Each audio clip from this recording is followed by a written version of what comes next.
In the spring of 1887, a photograph was taken in Deadwood, South Dakota. At first glance, it showed nothing more than a dusty street, a saloon, and a group of men standing outside. But look closer. In the background, barely visible through a second-story window, there's a shadow, a figure. And according to every witness who saw that photograph before it vanished from public records in 1889, that figure shouldn't have been there, because the room behind that window had been sealed shut for 3 years. Ever since the night 17 miners walked into the Golden Nugget Saloon and never walked out. This is the story of why nobody, absolutely nobody, ever came back from Deadwood.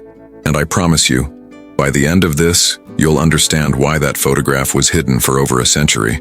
Deadwood in 1887 wasn't the romanticized Wild West town you see in movies. It was a rotting wound carved into the Black Hills, where gold fever had turned men into animals, and the law was little more than a suggestion whispered in dark corners. The town had exploded overnight after gold was discovered in 1876, drawing thousands of fortune seekers, con men, and killers. By 1887, most of the easy gold was gone. What remained were the desperate, the violent, and those too broken to leave. The Golden Nugget Saloon sat on the eastern edge of town, a 2-story structure with walls so thin you could hear a whisper from 3 rooms away. It was owned by a man named Silas, a former Union soldier who'd lost his left hand at Gettysburg and replaced it with a steel hook. Locals said Silas never slept, that he'd stand behind the bar from dusk till dawn, watching everyone who came through those doors with eyes that never blinked. The saloon had a reputation, not for gambling or women or even violence. Those were commonplace in Deadwood. No, the Golden Nugget had a different kind of reputation. It was where men went when they wanted to disappear. Some said Silas had connections to a smuggling network that could get you out of the territory with no questions asked. Others whispered darker things about the basement, about sounds that came from below the floorboards after midnight. It started in March of 1884, 3 years before that photograph was taken. A group of 17 miners, all from the same claim up in Whitewood Creek, came into town with their pockets heavy with gold dust. They'd struck a decent vein, nothing legendary, but enough to make them feel invincible. They walked into the Golden Nugget just after sundown, laughing, already drunk from whiskey they'd brought with them.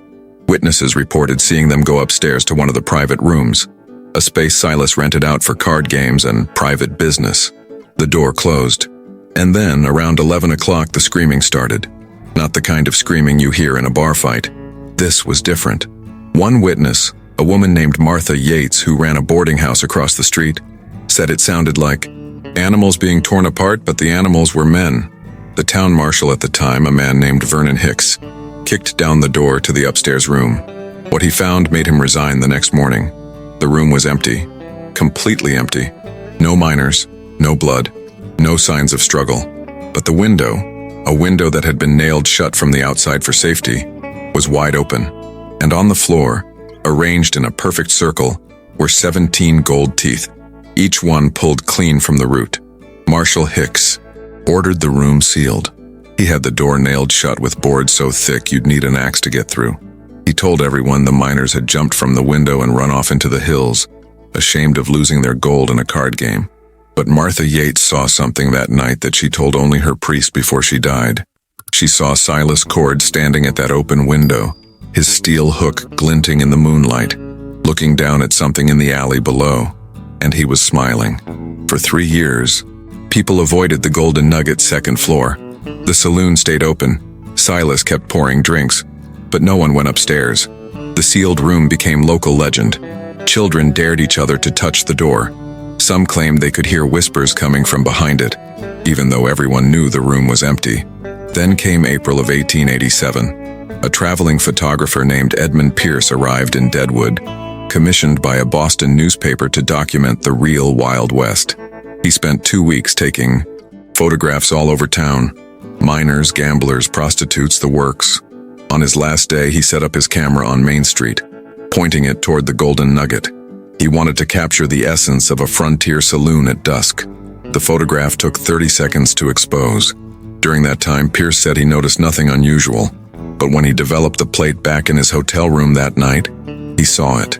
In the window of the sealed room, the room that had been nailed shut for 3 years, There was a figure, a man, or what looked like a man, pressed against the glass from the inside, and his face, though blurred by the long exposure, appeared to be screaming. Pierce showed the photograph to the new marshal, a young man named Daniel Cross. Cross didn't believe it at first, but he agreed to investigate. They gathered a group of 6 men, including Pierce, and went to the Golden Nugget just after midnight. Silas Cord was behind the bar, as always. When they demanded access to the sealed room, he didn't argue. He just smiled and said, "Help yourselves. If you love dark, real stories from the Old West that most people have never heard, consider subscribing and leaving a like. It genuinely helps me bring more of these buried cases to light. And trust me, what happened next in that room will change how you see Deadwood forever." They climbed the stairs. The hallway smelled like copper and rotting meat. When they reached the sealed door, Marshal Cross raised his axe and swung. 3 hits, and the board splintered. The door swung open, and what they found inside that room has never been fully explained by any historical record. The room was not empty. Against the far wall, arranged in a sitting position as if waiting for guests, were 17 skeletons, each one still partially clothed in the rotted remains of mining outfits. Each skull was missing its teeth, just empty, gaping sockets where gold teeth should have been. And in the center of the room, hanging from the ceiling by a rope made of braided human hair, was a handwritten sign that read, "The house always wins." But here's what made Marshal Cross vomit on the spot. The window that Pierce had photographed, the window where the figure had been pressed against the glass. It was nailed shut from the inside. Not from the outside like Marshal Hicks had ordered, from the inside, which meant someone, or something, had sealed themselves in that room with 17 corpses and had been there for 3 years. The investigation that followed was brief and brutal. Pierce's photograph was confiscated by territorial authorities. Marshal Cross ordered the room burned, along with everything inside it. But before the fire was set, one of the men in the group, a doctor named William Frost, examined the skeletons. His official report, which was buried in Deadwood Municipal Archives until 1983, stated that the bones showed signs of systematic harvesting. The ribs had been cracked open, the skulls had been opened from behind, and every single skeleton was missing its hands. Silas Cord disappeared the night of the investigation. Some said he fled to Mexico. Others claimed he walked into the hills and was never seen again. But the strangest detail, the one that still haunts researchers, is what Martha Yates told a reporter 3 months later, just before she died of pneumonia. She said that on the night Marshal Cross opened that room, she was watching from her boarding house window, and she swears she saw Silas Cord walk out of the Golden Nugget's front door, turn back and wave at the second-story window with his steel hook. And in that window, barely visible in the lamplight, 17 shadows waved back. The photograph Edmund Pierce took was officially destroyed, but copies had already been made. They circulated in private collections for decades, and everyone who studied that photograph closely noticed the same thing. The figure in the window wasn't alone. Behind him, pressed against the glass-like faces trapped under ice, were 16 other faces, all screaming, all trying to get out. Deadwood continued to operate for years, but the Golden Nugget was torn down in 1889. The land where it stood has never been built on since.